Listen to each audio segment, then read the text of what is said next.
Teman-teman, saat ini saya berada di depan rumah pompa yang dulunya dimiliki oleh pabrik gula Gempol Kerep ya.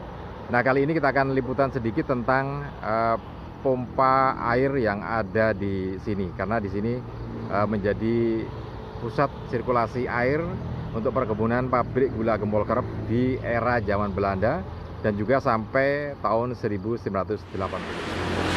Teman-teman, selamat berjumpa lagi di channel CMTV atau Cak Motivator TV ya. Dan kali ini, hari Sabtu tanggal 6 Agustus 2022. Selamat menyambut hari raya, hari raya lagi. Selamat menyambut hari ulang tahun kemerdekaan Republik Indonesia yang ke-77 di tahun 2022 ini. Nanti ya, tanggal 17 Agustus 2022. Nah, kali ini saya akan liputan sedikit tentang yang ada kaitannya dengan masa kemerdekaan dan hari ulang tahun kemerdekaan Republik Indonesia, yaitu pencapaian-pencapaian ataupun peristiwa-peristiwa yang menjadi catatan tersendiri ya, baik secara bisnis, sosial maupun budaya. Nah, kali ini kita akan terkait dengan masalah bisnis.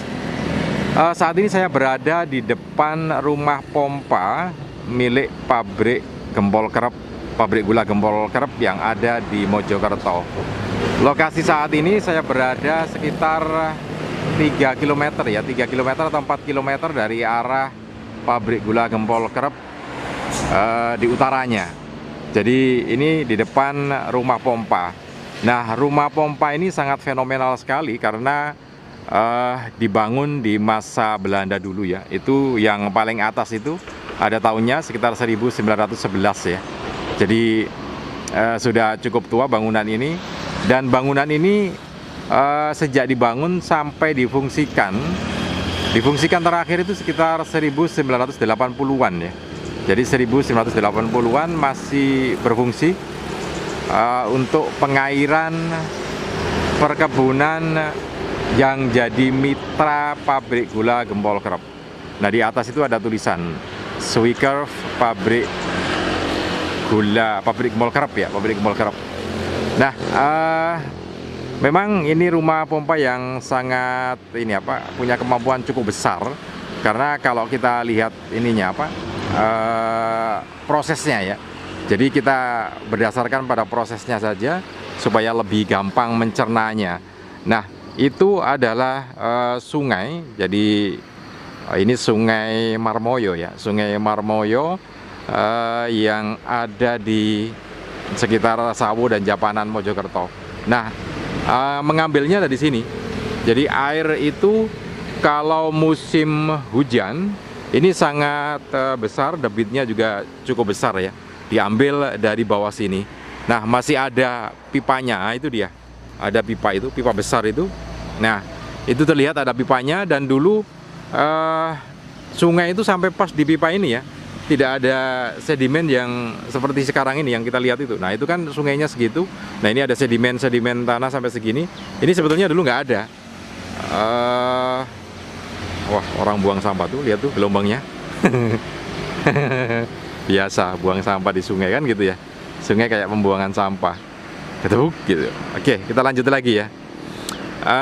Jadi ini dulu nggak ada sedimennya. Air langsung ke pipa yang besar itu ya, pipa besar itu. Jadi ada di situ. Itu langsung air dulu, langsung air, meskipun turun agak ke bawah tapi tetap menyentuh badan air. Jadi tetap menyentuh permukaan air. Jadi ya cukup berapa meter itu. Jadi sekitar berapa ya? 8 meteran mungkin ya. 8 meter itu mungkin hilang, tinggal segitu sungainya. Nah, oke, kita lanjut. Jadi dari sini kemudian diambil langsung. Wow, bunyinya besar, punya gitu dulu. Saking besarnya pompanya. Nah, kemudian diproses atau diolah di depan situ ya. Nah, di sini kelihatan dulu airnya yang agak sedikit bocor gitu, pipanya itu keluar di dalam sini. Nah, di sini pupanya besar sekali, bunyinya juga sampai kadang-kadang saya ngeri kok gitu. Nah, ini di sini kemudian diproses, ya nggak diproses, jadi cuma diambil aja. Kemudian dibawa ke sebelah kiri bangunan ini. Jadi di sebelah kiri gedung ini yang tertutup oleh tanaman hijau itu ya.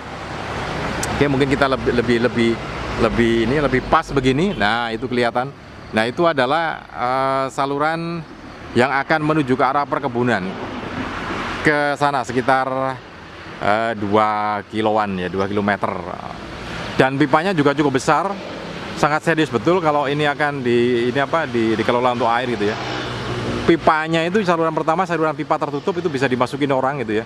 Bisa nelusur gitu. Kemudian setelah pipa yang agak panjang sekitar 1 kilometeran gitu, kemudian nanti berganti dengan saluran bak terbuka gitu ya, bak terbuka. Dan di atas itu ada di atas persis ini ya, persis seperti ini tingginya sebangunan itu ya, sehingga untuk membagi airnya cukup mudah di sana, karena airnya kan punya elevasi yang cukup tinggi dibandingkan dengan tanah yang akan diairi ya, tanaman tebu.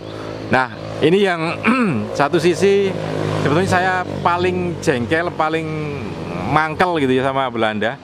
Tetapi di sisi lain ada pencapaian-pencapaian atau ada teknologi yang memang sangat pas digunakan di sini. Oke, ini mudah-mudahan bisa jadi pelajaran buat kita semua ya. Jadi pelajaran buat anak bangsa Indonesia di peringatan hari ulang tahun kemerdekaan Republik Indonesia yang ke-77 ini, semoga punya pencapaian-pencapaian yang lebih baik lagi, lebih mandiri lagi, lebih berdaya lagi dalam segala bidang kehidupan.